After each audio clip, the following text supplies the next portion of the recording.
मंगलमय मंगलकरण वीतराग विज्ञान नमो ताहि जाते भये अरहंतादिमः। जो विद्यादि सागर सुधी, जो विद्यादि सागर सुधी गुरु हैं हितैषी, शुद्धात्म में निरत नित्य हितोपदेशी। वे पाप ग्रीष्म ऋतु में जल हैं सयाने, पूजूं उनके सतत केवल ज्ञान पाने, पूजूं उनके सतत केवल ज्ञान पाने। बोले भगवान महावीर स्वामी की, आचार्य कुंद कुंद स्वामी की, आचार्य गुरुवर विद्यासागर मुनि महाराज की।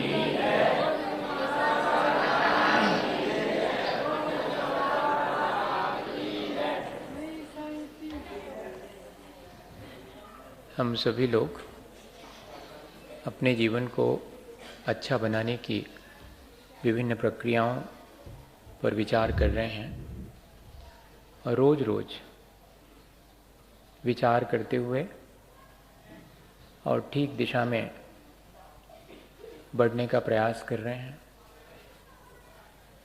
हमारे जीवन में दृष्टि की निर्मलता बहुत दुर्लभ है, ऐसा हम सभी जानते हैं। और जब तक दृष्टि निर्मल नहीं होती तब तक हमारा ज्ञान और हमारा आचरण दोनों ही हमारे जीवन को अच्छा नहीं बना पाते। इसलिए ज़रूरी है कि हम दृष्टि की निर्मलता हासिल करें, वही हमारे जीवन को अच्छा बनाने में निमित्त बनती है। उस दृष्टि की निर्मलता को हम कैसे हासिल करें, इसके लिए हमने सच्चे देवगुरु शास्त्र की शरण ली, उनके प्रति अपनी श्रद्धा व्यक्त की, जो उनके द्वारा कहे गए वचन हैं, वाणी है, उस पर चिंतन किया और समझा कि मेरा अपना स्वभाव क्या है और इस बाह्य जगत का स्वभाव क्या है, इस शरीर का स्वभाव क्या है, और जो कांटेक्ट में आने वाली विषय भोग की सामग्री उसका स्वभाव क्या है। इन सब को समझने से दृष्टि में निर्मलता आती है। लेकिन एक ऐसी आत्मदृष्टि हमें प्राप्त हो जाए कि जिसमें प्राणी मात्र के भीतर उस आत्म तत्व का बोध होने लगे और उसके साथ साथ प्राणी मात्र के प्रति ऐसी सहानुभूति का भाव हमारे भीतर आ जावे कि जैसे मेरे आत्म तत्व का कल्याण मैं चाहता हूं, ऐसे ही सभी जीवों के आत्म कल्याण में मैं निमित्त बनूं। मैं क्या करूं जिससे कि मेरा और इस जगत में जहां जहां भी आत्म तत्व है वो सब अपने उस परमात्मा स्वरूप को प्राप्त कर लेवें। इस तरह की भावना जब उत्पन्न होती है तब वास्तव में हमारा जीवन बहुत ऊंचाई को छू लेता है। उसे ही कहते हैं कि हम तीर्थंकर के पद की जितनी ऊंचाई को भी छू सकते हैं, हमारे आत्मा में वही अनंत सामर्थ्य है। लेकिन क्या करें, हमारी पुरुषार्थहीनता, हमारी संसार के प्रति आसक्ति और हमारी अपनी आत्मा के प्रति बेखबरी, इग्नोरेंस, ये सब चीजें मिलकर हमारी उस अनंत शक्ति को द्रोहित कर देती हैं। अगर हमें एक ऐसी आत्मदृष्टि प्राप्त हो जाए जिसमें कि हम उस आत्म तत्व को सब तरफ देख सकें और उसके विकास के लिए निरंतर चिंतित रहें। पर की चिंता करना अच्छा नहीं है, लेकिन पर के मायने क्या है? हम सोचते हैं कि दूसरे के मायने पर है, पर के मायने है मेरा अपना शरीर। अगर देखा जाए तो पर तो मेरा अपना शरीर ही है, और उस शरीर से सारे संबंध जो मैंने जोड़े हैं वे भी पर हैं। लेकिन उस शरीर के भीतर बैठा हुआ जो आत्म तत्व है, वो चाहे मेरे भीतर हो या किसी और के भीतर हो, वो पर नहीं है। मुझे दिखता क्या है? मुझे दिखता शरीर है, और मुझे शरीर के संबंध दिखाई पड़ते हैं, मुझे आत्म तत्व तो दिखाई नहीं पड़ता। इसलिए कहना पड़ा कि पर और स्व के बीच में भेद विज्ञान तो प्राप्त करो, ऐसी दृष्टि हासिल करो कि पर पर मालूम पड़े और स्व स्व मालूम पड़े। तब ऐसा कहते ही साथ ऐसा लगता है कि जैसे हम और अन्य दूसरे जीव वो सब पर हैं, और मैं अपने बारे में विचार करूं, स्वार्थी हो जाऊं। ऐसा कौन सिखाएगा? स्वार्थी होना नहीं सिखाया जाता भेद विज्ञान में। भेद विज्ञान में तो ये सिखाया जाता दृष्टि की निर्मलता। ये सिखाती है हमें कि पहचानो कि शरीर और आत्मा दोनों अलग अलग हैं, और जहां जहां आत्म तत्व है वो सब स्व है, मेरा आत्म तत्व भी। और जहां भी आत्म तत्व दिखाई पड़ता है अनंत आत्माओं में, वह सब मेरे लिए प्राप्तव्य है। पर तो मेरा शरीर है, दूसरे का शरीर भी और मेरा शरीर भी पर है। ये दृष्टि हमारे भीतर ऐसी प्राप्त हो जाए, ये कहलाएगी आत्मदृष्टि। ऐसी आत्मदृष्टि होने पर हमारे भीतर सहानुभूति और उदारता अपने आप आती है। प्राणी मात्र के कल्याण की भावना हमारे भीतर उत्पन्न होती है, वो हमारे जीवन को बहुत ऊंचा उठाती है, यहाँ तक कि तीर्थंकर के पद की प्राप्ति भी हो सकती है। इसे ये कहते हैं दर्शन विशुद्धि। इस एक भावना के होने पर अन्य 15 भावनाएं ना भी हों तब भी तीर्थंकर प्रकृति बंध सकती है। लेकिन किसी को इस दर्शन विशुद्धि के साथ साथ अन्य दूसरी भावनाएं भी हों तब भी तीर्थंकर प्रकृति बंधती है। दूसरी भावना रखी है विनय संपन्नता। वह भी हमारे जीवन को ऊंचा उठाती है, और उतना ही ऊंचा जितना कि तीर्थंकर पद की प्राप्ति करने वाली आत्मा का जीवन ऊंचा उठता है। विनय के मायने हैं नम्रता। विनय के मायने हैं पूज्य पुरुषों के प्रति आदर सम्मान की भावना, उनके प्रति उपकार, उनका सत्कार, उनकी सेवा शुश्रूषा। इसके मायने हैं विनय संपन्नता। और इतना ही नहीं, इंद्रियों पर विजय प्राप्त करना, शास्त्र के अनुकूल आचरण करना, और तीसरे नंबर रखा ऐसी प्रवृत्ति जो शास्त्रानुकूल तो है और साथ में कषायों की विजय प्राप्त करना। वास्तव में विनय तो ये है। अपन सोचते हैं कि दूसरे के प्रति विनय रखना यानी उसके प्रति झुकना, उसके प्रति नम्रता का भाव रखना। है तो वही, लेकिन उसका उद्देश्य क्या है? आत्मदृष्टि पूर्वक जब मेरे भीतर विनय संपन्नता आएगी तो वो विनय संपन्नता ऐसी सामान्य नहीं होगी। एक होती है लोकानुवृत्ति रूप विनय, सबको जिसमें भला लगे देश काल के अनुरूप वैसा आचरण करना, ये लोकानुवृत्ति रूप विनय है, सो दुनिया करती है। अर्थ विषयक विनय है, जिससे मेरा काम सधता है, मेरा स्वार्थ सधता है, उसकी जी हजूरी करना, ऐसी विनय भी संसार में बहुत है। वो दृष्टि की निर्मलता पूर्वक होने वाली विनय संपन्नता नहीं है। अपने विषय सामग्री की प्राप्ति के लिए जो विनय की जाती है वो विषय विषयक विनय है, वह भी कार्यकारी नहीं है। दबाव में और भयवश जो विनय पालन की जाती है वो चौथे प्रकार की विनय भी मोक्ष मार्ग में कार्यकारी नहीं है। विनय तो दृष्टि की निर्मलता या दर्शन विशुद्धि के साथ होने वाली विनय ही श्रेष्ठ है। वो कैसी होगी? तब उसके लिए लिखा कि हमारे भीतर ऐसी रिसेप्टिविटी हमारे भीतर, इस तरह की नम्रता आ गई कि हम शास्त्र के अनुकूल प्रवृत्ति करते हैं, अपनी कषायों को जीतते हैं और अपने इंद्रियों को जीतते हैं। वास्तव में ये है विनय संपन्नता। पूज्य पुरुषों के प्रति आदर, सम्मान, उपकार, सत्कार, इन सब की भावना है। और साथ में मैं जब इस बात पर विचार कर रहा था तो अत्यंत आश्चर्य होता है कि आचार्य भगवंतों ने लौकिक और पारलौकिक दोनों प्रकार की विनय को कितने गौर से समझा और हमें उसका अंतर बताया। जितनी लौकिक विनय है वो सब शरीर आश्रित है, इसलिए वो संसार को बढ़ाने वाली विनय है। लेकिन जिसमें आत्मदृष्टि प्राप्त हो गई है, जिसे आत्मदृष्टि प्राप्त है, वो तो सबके आत्मा के विकास के लिए जो कारणभूत विनय है उसी का पालन करेगा।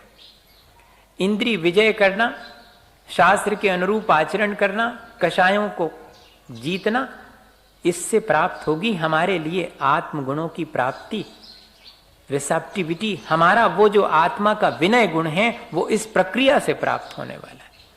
इसलिए विनय की ऐसी परिभाषा बनाई। और विनयति अपनयति, विनयति विशेषेण नयति, दो अर्थ और कर दिए विनय के। जो हमें बुरे कर्मों से बचाए, वास्तव में वो है विनय। और जिसकी आत्मदृष्टि हो जाएगी वो अपने आप बुरे कर्मों से बचना शुरू कर देगा। इसलिए विनय की एक परिभाषा बनाई कि जो बुरे कर्मों से दूर करे। और इतने ही में पूरा नहीं हुआ, विशेषेण नयति, जो स्वर्ग और मोक्ष के अभ्युदय को प्राप्त कराने में कारण बने, वो विनय है। विनय से विनयति शब्द बना करके उसके दो अर्थ निकाल दिए। एक तरफ बुरे कर्मों से इंद्रियों में आसक्त होना, शास्त्र के प्रतिकूल आचरण करना, कषाय करना, ये सब बुरे कर्म है कि नहीं? इन बुरे कर्मों से जो हमें बचाए वो विनय है। और इतना ही नहीं, जो हमें स्वर्ग और मोक्ष के अभ्युदय अर्थात उसकी ऊंचाई को प्राप्त करा दे, वो विनय कहलाए। घड़ा पानी से भरना चाहे और अपने जीवन को सार्थक करना चाहे तो सीधे नहीं भर सकता जब तक कि वो झुकेगा नहीं। घड़ा पानी में पड़ा रहे और झुके नहीं तो भरेगा नहीं, झुकता है इसलिए भर जाता है। हम गुणों से तभी भर सकते हैं जबकि हम झुकें, जब हमारे भीतर रिसेप्टिविटी हो, हमारे अंदर ग्राहकता हो।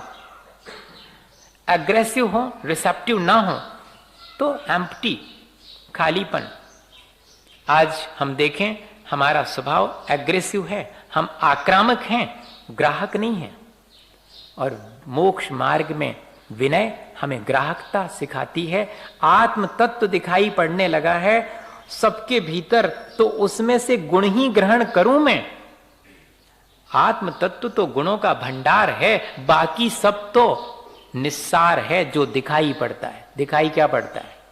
शरीर दिखाई पड़ता और शरीर की क्रियाएं दिखाई पड़ती हैं, उसमें कोई गुणवत्ता नहीं है। मुझे अगर आत्म तत्व दिखाई पड़ने लगे, मुझे दृष्टि ऐसी मिल गई है, दर्शन विशुद्धि से मुझे ऐसी दृष्टि मिल गई है कि अब मुझे प्राणी मात्र के प्रति आत्म तत्व दिखाई देने लगा और उसमें तो गुण ही गुण दिखाई पड़ते हैं। यो यस न जानाति सतस्य निंदाम करोति, जो जिसे नहीं जानता वही उसकी निंदा करता है, जो जानने लगता है वो निंदा क्यों करेगा? वो तो सहानुभूति रखेगा और उनके गुणों को ही ग्रहण करेगा। और मुझे अब दिखने लगा है सबके भीतर आत्म तत्व, मुझे दृष्टि ऐसी प्राप्त हो गई, तब फिर मैं क्या करूंगा? मैं गुणों को ही ग्रहण करूंगा। अपने आप ही मेरे अंदर रिसेप्टिविटी, मेरे अंदर विनय और झुकने का भाव, जहां गुण दिखाई पड़ते हैं वहां हम झुकने लगते हैं। हम कहते ये हैं कि हमें कहीं गुण दिखाई नहीं पड़ते। अरे भैया, अपनी आंख ठीक ना हो तो कहीं भी गुण नहीं दिखाई पड़ेंगे। और ये विनय संपन्नता अपनी आंख ठीक करने के लिए रखी गई है।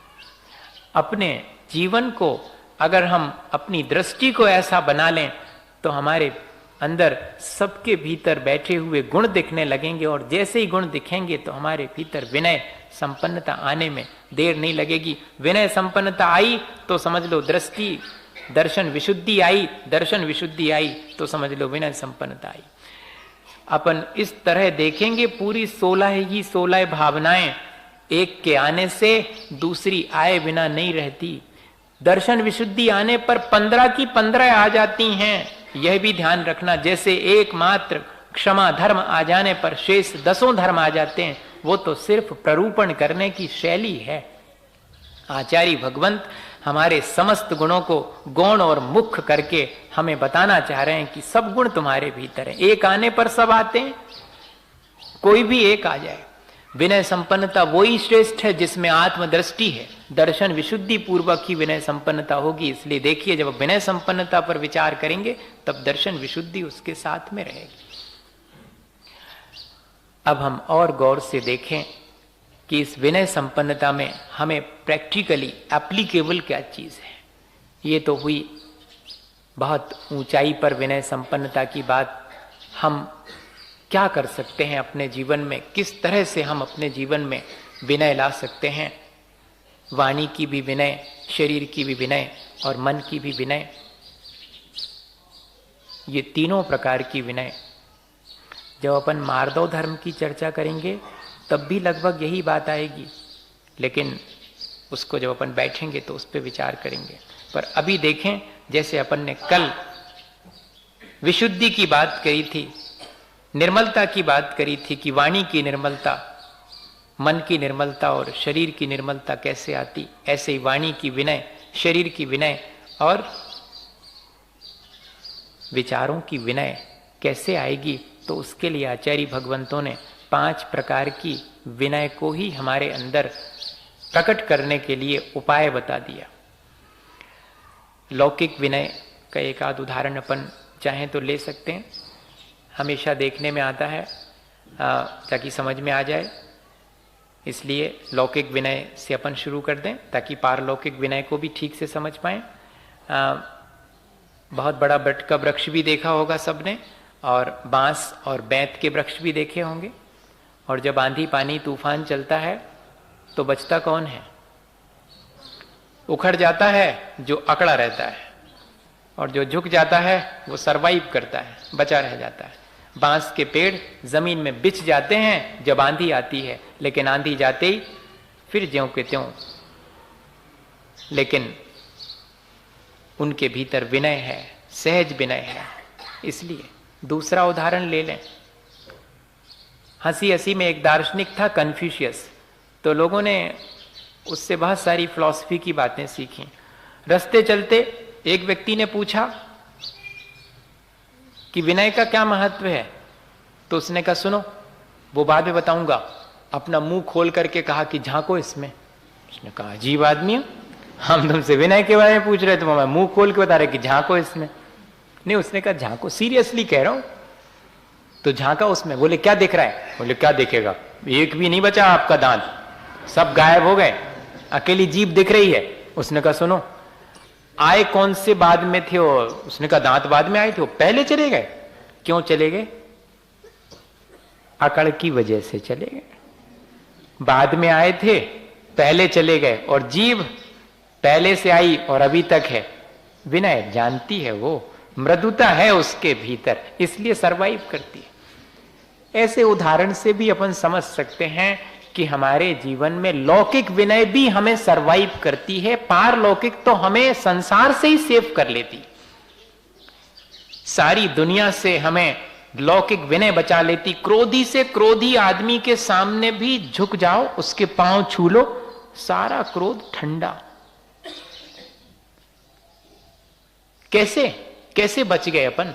विनय से जब हम लोक में बच जाते हैं, तब अगर हम चाहें तो इस संसार से बचना चाहें तो विनय संपन्नता जो आचार्य भगवंतों की कही है वो उसको हम अंगीकार कर सकते हैं।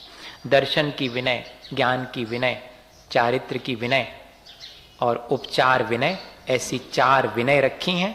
और किन्हीं किन्हीं आचार्यों ने तप की विनय भी रखी है। ऐसे 5 प्रकार की विनय है।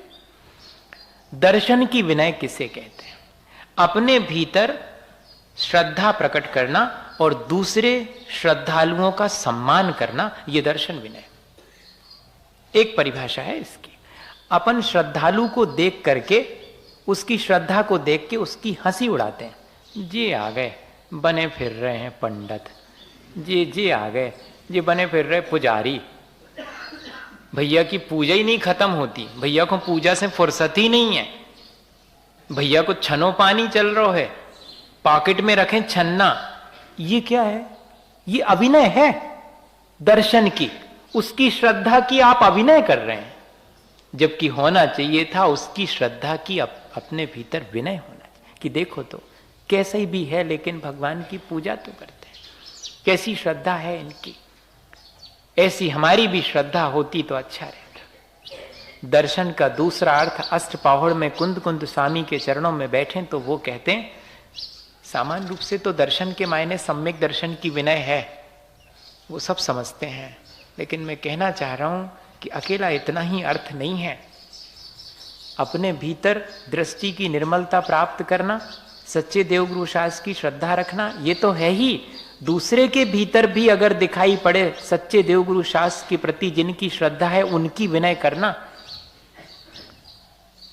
और इतना ही नहीं, जो कुंद कुंद स्वामी कह रहे हैं कि दिगंबर मुद्रा को धारण करने वाले रत्नत्रय धारी ही वास्तव में दर्शन हैं, वही श्रद्धा के स्तंभ हैं। उनको देख करके उनके प्रति जो सहज विनय का भाव है वो कहलाएगी दर्शन विनय। जो मात्सर्य पूर्वक वाही में रत्नत्रय की मूर्ति को देख करके और उसकी विनय नहीं करता है, उसके लिए मिथ्या दृष्टि लिखा है, उसे दृष्टि दोष है अभी, ऐसा लिखा हुआ है। हम देखें कि हमारे भीतर उस रत्नत्रय की मुद्रा के प्रति कितनी विनय है। वास्तव में दर्शन वो है, रत्नत्रय और रत्नत्रय को धारण करने वाले को दर्शन कहा है अष्टपाहुड़ में। और वही दर्शन की उनके प्रति विनय होना, जहां रत्नत्रय है वहां पर हम विनय करेंगे, रत्नत्रय की और रत्नत्रय को धारण करने वाले की, अकेले सम्यक दर्शन की नहीं। उसकी विनय तो है ही, श्रद्धा की विनय तो है ही। सो तो 10 प्रकार की विनय को दर्शन विनय कहा है। पंच परमेष्ठी, जिन बिंब, जिनालय, जिन धर्म और जिनागम, ये 9 देवता और साथ में सम्यक दर्शन, ऐसे 10 प्रकार की विनय को दर्शन विनय कहा है। अपने भीतर श्रद्धा को बढ़ाना, श्रद्धालु की भी विनय करना और अपने भीतर की श्रद्धा बढ़ाते जाना। ज्ञान विनय, ज्ञान की भी विनय, सम्यक ज्ञान की विनय, भौतिक ज्ञान की विनय नहीं है। स्वयं सम्यक ज्ञान के लिए पुरुषार्थ करते रहना, दोनों चीजें। अकेले शास्त्र की आरती उतारने से और उसके सामने अर्घ चढ़ाने से काम नहीं चलेगा, ये तो ज्ञान की विनय अधूरी कहलाएगी। वास्तव में ज्ञान की विनय वो है कि निरंतर ज्ञान का अभ्यास करना, ज्ञान का अभ्यास करने में आलस नहीं करना, ये कहलाएगी ज्ञान की विनय। और चारित्र की विनय, स्वयं चारित्र का पालन करना और साथ में जो चारित्रवान हैं उनकी विनय करना। ज्ञान की विनय चारित्र से भी बढ़कर के लिखी है प्रवचन सार जी में। कोई बहुत चारित्रवान भी हो, वो अपने से अधिक ज्ञानवान की पहले विनय करे। आचार्य धर्म सागर जी महाराज और आचार्य श्री के गुरु आचार्य ज्ञान सागर जी महाराज एक ही मंच पर उपस्थित हुए और देखने लायक दृश्य था। मुझे प्राचार्य नंदन प्रकाश जी ने, जब मैं आगरा था तो वो आए थे तो उन्होंने सुनाया। मुझे पहले आचार्य श्री ने भी थोड़ा सा संकेत दिया था कि इस तरह की एक घटना हुई थी, लेकिन कंफर्म नहीं है। तो वो कंफर्मेशन हुई कि हाँ सचमुच आचार्य धर्म सागर जी महाराज और आचार्य ज्ञान सागर जी दोनों शिव सागर जी के शिष्य थे और दोनों एक मंच पर जो उपस्थित हुए, तब एक ही सिंहासन रखा हुआ था। अब कौन बैठेगा? आज का समय होता तो कुछ और ही बात होती, लेकिन ये जो है, ये बड़े लोग हैं। आज हम लोगों के भीतर नम्रता नहीं है, क्षुद्रता ज्यादा है। बड़प्पन नहीं है, नम्रता से बड़प्पन आता है, कुलीनता आती है और अरहत गुण की संपत्ति प्राप्त होती है। आरिता और अरहत संपदा, ये दोनों विनय संपन्नता से आती हैं। कुलीनता मतलब श्रेष्ठ आचरण और विनयवान कुल में जन्म लेना कुलीनता कहलाती है, जिसको आरिता कहते हैं। और अरहत गुण संपदा, जिसके द्वारा इस ऐसे कुल में उत्पन्न होते हैं जहां कोई ना कोई अनंत पद की प्राप्ति के मार्ग पर चलता है। अर्थात रत्नत्रय, जिस कुल में मुनि कोई बना हो उस कुल में उत्पन्न होना, ये विनय संपन्नता से ही प्राप्त होता है। आचार्य महाराज का पूरा परिवार धन्य हो गया। एक भाई नहीं, 4 में से 3 भाई, दोनों बहनें, मां और पिता, सब। अब उनके यहां जो उत्पन्न होगा उसे ये मोक्ष मार्ग कितनी सहजता से प्राप्त होगा। वो तो सोच सोच के ही दंग रह जाएगा कि मेरे यहां पर इतने इतने लोग। तो वो दोनों आचार्य महाराज खड़े हैं। आचार्य ज्ञान सागर जी कह रहे हैं कि आप बैठिएगा, आप मेरे से चारित्र में बड़े हैं। और आचार्य ज्ञान सागर जी से कह रहे हैं कि आप वे ही हैं, भूलिए मत। आपने हमें आचार्य शिव सागर जी के सानिध्य में, कोई भी तो ऐसा मुनि नहीं होगा जिसने कि आचार्य ज्ञान सागर जी से स्वाध्याय न किया। हाँ, आचार्य वीर सागर जी और शिव सागर जी तक के संघ के सभी साधुओं को, चाहे पंडित भूरामल जी के रूप में और चाहे मुनि ज्ञान सागर जी के रूप में, अध्ययन करवाने वाले एक ही रहे। इतना प्रगाढ़ ज्ञान था। तो उन्होंने कहा कि आप ज्ञान में वृद्ध हैं, इसलिए प्रथम आप बैठिए। दोनों एक दूसरे को कह रहे हैं और फिर ऐसा हुआ कि दोनों एक दूसरे के गले मिले और सिंहासन एक तरफ रख के दोनों एक साथ बैठ गए। ये कहलाएगी विनय संपन्नता। आज तो सिंहासन पर लिखा रहता है कि फलाने का है, दूसरा नहीं बैठ सकता, नाम लिखा। बड़ा वही चित्र है। खैर, उससे अपन को क्या करना, जो अच्छी चीज है उसको देखें। अच्छी चीजें भी आज के समय में हैं, अच्छे उदाहरण भी हैं आज के समय में। ऐसे उदाहरण विनय संपन्नता के, जिसमें ज्ञान और चारित्र की विनय है।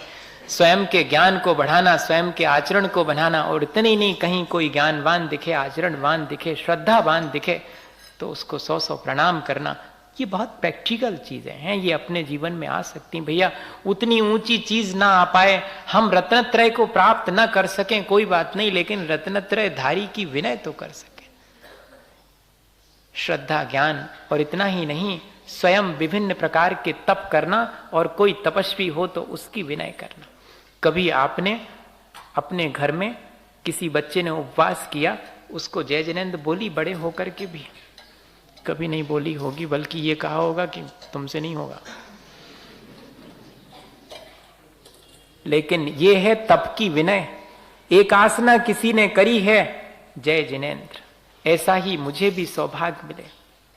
कोई थोड़ा सा भी तप करे, रस परित्याग कर देवे, एक आसना करे, उपवास करे, उसके लिए कम से कम बड़े होने पर भी आगे बढ़ करके जय जिनेंद्र तो बोल ही सकते हैं। जय जिनेंद्र, आपने अच्छा काम किया, आपने तपस्या की। और जो मासोपवासी हैं, वर्षों वर्षों के उपवास करते हैं, ऐसे तपस्वी तो आज अपन को दुर्लभ है देखने के लिए। लेकिन कोई जरा भी तप के प्रति आदर रखता है या स्वयं तपस्या करता है, उसके प्रति अपने मन में अगर इस तरह की भावना उत्पन्न हो तो यही तो विनय है। ये अपने भीतर आने वाली वाणी, जो अपन कह रहे थे कि वाणी की विनय, शरीर की विनय और विचारों की विनय, हमने जय जिनेंद्र बोल करके वाणी की विनय हासिल कर ली। हमसे छोटा है लेकिन उपवास किया है उसने आज, इसलिए जय जिनेंद्र बोली है, तो हमने वाणी की विनय। और इतना ही नहीं, मन ही मन हमने उसकी प्रशंसा करी, ये मन की विनय है। और शरीर से हाथ जोड़े हैं,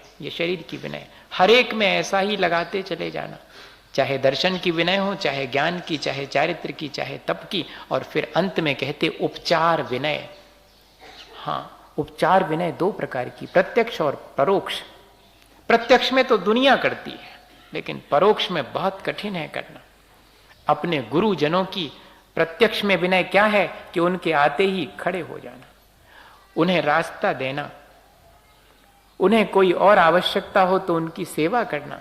ये तो प्रत्यक्ष में है, लेकिन परोक्ष में उनके आज्ञा के अनुकूल प्रवृत्ति करना, ये उनकी परोक्ष विनय है। उन्हें 24 घंटे हमेशा स्मरण में बनाए रखना, ये उनकी परोक्ष विनय है।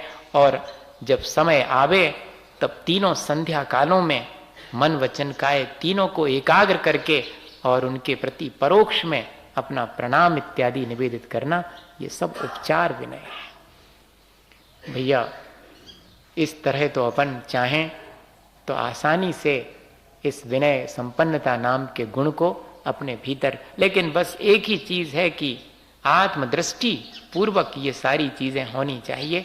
मैं अपने आत्मा के गुणों को विकसित करना चाहता हूं, इसलिए दूसरे के आत्म गुणों को देख करके मैं उसकी विनय कर रहा हूं, ऐसा अपने भीतर विचार अगर आता है। मुझे तो आचार्य महाराज का वो संस्मरण याद है। वैसे तो वर्णी जी की भी ज्ञान विनय देखने में आती थी। दोनों ही चीजें हैं। समय पूरा होने को है। ये घड़ी आगे तो नहीं है?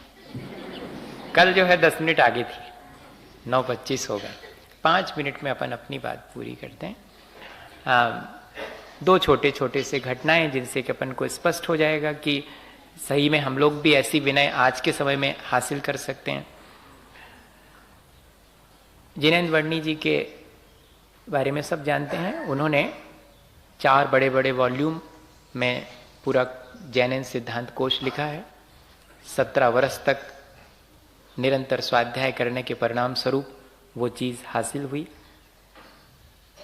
और वो बैठे हुए हैं आचार्य महाराज के चरणों में सरलेखना के लिए ईसरी में, और आचार्य श्री हम लोगों को पढ़ा रहे हैं।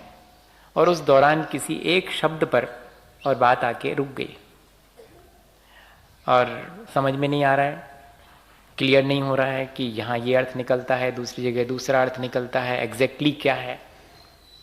तो आधे घंटे तक हम सभी साधुओं के बीच और आचार्य महाराज के साथ ऊहापोह चलता रहा, डिस्कशन चलता रहा। कुछ समझ में नहीं आया तो फिर बाद में विचार करके बताऊं, ऐसा आचार्य श्री ने कहा। लेकिन एकदम याद आ गया उनको, वर्णी जी भी तो बैठे बैठे सब सुन रहे हैं। तो वर्णी जी से कहा कि वर्णी जी आपने तो कोश लिखा है, उसमें इस शब्द का और कहीं कोई और अर्थ आता है क्या, थोड़ा क्लियर हो जाए। तो उन्होंने हाथ जोड़ के कहा कि आपकी आज्ञा हो तो कहूं। उन्होंने कहा हाँ कहो, आचार्य श्री बोले। तो फिर उन्होंने झट से और उसका अर्थ भिन्न भिन्न ग्रंथों में ये है बता दिया। हम लोगों ने कहा कि वर्णी जी जब आपको मालूम था तो हम लोग इतनी देर से परेशान हो रहे थे, आप पहले बता देते। तो उन्होंने क्या कहा, इतने महान आचार्य के सम्मुख उनकी आज्ञा के बिना मैं अपना ज्ञान बताऊं, ये कहलाएगी ज्ञान की विनय। ऐसा है अपने भीतर, अपन तो जरा सा जानते हैं और चुप नहीं बैठ सकते। हाँ, ज्ञानवान की विनय और ज्ञान की विनय।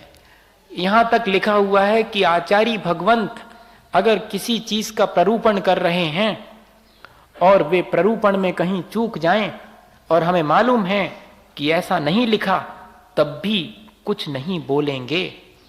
हाँ, क्यों? उस समय उनके आचार्यत्व की विनय है, उनके रत्नत्रय की विनय है। उस समय वे चूक भी गए हैं तब भी कुछ नहीं कहेंगे, बाद में जाकर के और ग्रंथ उनके सम्मुख रख के विनय पूर्वक कहेंगे कि भगवान आज आपने जो प्ररूपण किया और इस ग्रंथ में जो प्ररूपण है, उन दोनों में मुझे स्पष्ट नहीं हो रहा। आपने गलत कहा, ऐसे कैसे? इसमें जो लिखा वो सही, ऐसे कैसे? नहीं, इसमें जो लिखा और आपने जो प्ररूपण किया भगवान, वो कुछ मुझे स्पष्ट नहीं जान पड़ रहा। बेफौरन उस ग्रंथ में से पढ़ के और कहेंगे, कहते ही हमने तो आचार्य श्री को कई बार देखा, फौरन दूसरे दिन सबके बीच, कल मैंने जो प्ररूपण किया था उसमें मुझसे यह बात रह गई बताना, या कि ये बात ऐसी ना होकर के मुझे ऐसी बतानी थी, मेरी गलती हुई। वो भी ज्ञान की विनय है और जिसने बताया उसने भी ज्ञान की विनय की है। ये है वास्तव में व्यवहार। और अपने गुरुजनों की विनय का उदाहरण आचार्य महाराज के जीवन का एक और उदाहरण दे दूं और बात स्पष्ट हो जाए। 91 में सतना का चतुर्मास करके हम 6 लोग थे, जिसमें समता सागर जी, प्रमाण सागर जी जो इन दिनों फिरोजाबाद में हैं, वे भी थे। 6 लोग थे हम लोग, और सतना का चतुर्मास करके लौट रहे थे। और मालूम पड़ा जबलपुर के पास आकर के कि आचार्य महाराज तो बरगी डैम से होकर के जबलपुर ही आ रहे हैं। और हम लोगों को बहुत खुशी हुई। आचार्य महाराज से पूछा, आज्ञा तो उनकी हो गई थी कि धीरे धीरे जबलपुर की तरफ बढ़ो, लेकिन ये समझ में नहीं आ रहा था कि कहाँ मिलेंगे वो, पर वो जबलपुर में ही मिल रहे हैं। अब क्लियर होने लगा तो आंगन फांगन और बड़े उत्साह से हम लोग उतना चल के आए थे 15 किलोमीटर, और फिर 6 किलोमीटर आगे गए, आचार्य श्री वहां जाके मिल गए, फिर उनके साथ 6 किलोमीटर वापस आए। वहां तक जाने के बाद रास्ते में चले आ रहे थे तो एक तरफ मैं हूँ, इधर समता सागर जी हैं और चर्चा कर रहे हैं, महाराज आपकी कृपा से सब कुछ अच्छा हो गया सतना में, और जैसा सोचा नहीं था वैसा हो गया, और लोगों ने बहुत रुचि ली, सब बातें सुना रहे हैं, आपकी कृपा है। आचार्य श्री 2 मिनट तो सुनते रहे अपनी प्रशंसा, जैसे कि रोज माइक पर मुझे झेलना पड़ती है। मैं सोचता हूं कि उससे बचूं, बहुत कठिन बात है। मन में बिल्कुल भी कोई भी विचार नहीं आना चाहिए, नॉर्मल रहना बहुत कठिन है। प्रशंसा सुन के गुदगुदी नहीं हो भीतर, बहुत कठिन मामला है, बड़ी परीक्षा है। हम तो सोचते रोज परीक्षा देना पड़ती, रोज देखें आज कैसा लगा, आज और बढ़िया शब्दों में करी जाएगी, कल और बढ़िया शब्दों में, नए नए शब्दों में करी जाएगी। सहन करो चुपचाप, क्योंकि अगर ये नहीं सहन करोगे तो निंदा भी सहन नहीं कर पाओगे। हाँ, प्रशंसा सहन नहीं हुई, अगर प्रशंसा में फूल गए तो निंदा में दुखी होगे, म्लान हो जाओगे, नियम है ये रोज देना पड़ती है। आचार्य महाराज ने तो 2 ही मिनट सुनी, जो बार बार 2-3 बार हम लोग आपकी कृपा से, तो आचार्य श्री फौरन बोले, अपना क्या है इसमें, ये तो सब गुरुजनों का, महान आचार्यों का, आचार्य ज्ञान सागर जी का ये तो परंपरा भगवान महावीर स्वामी से चली आ रही है। हम सब तो सिर्फ अपने आत्म कल्याण के लिए उनसे प्रेरणा लेते हैं, हमारा उसमें क्या है। वास्तव में ये है विनय, जिसमें कि अपनी पूरी परंपरा के प्रति हमेशा स्मरण बना हुआ है कि जो कुछ भी प्राप्त हुआ है वो हमें परंपरा से प्राप्त हुआ है। हमारी अपनी क्या क्षमता है, हमारी अपनी क्या योग्यता है। योग्यता होते हुए भी इस तरह की भावना होना वास्तव में योग्यता है।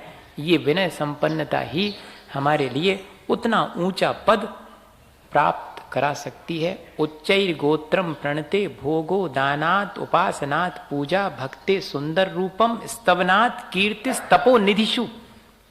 जितना झुकेंगे उतना ऊंचे उठेंगे, ये सीधा सीधा ऐसा। उच्चैर गोत्रम प्रणते, अगर प्रणाम किया है तो आप ऊंचे उठ गए, स्तवन किया है तो तैयार रहिए, आपकी स्तुति होने वाली है।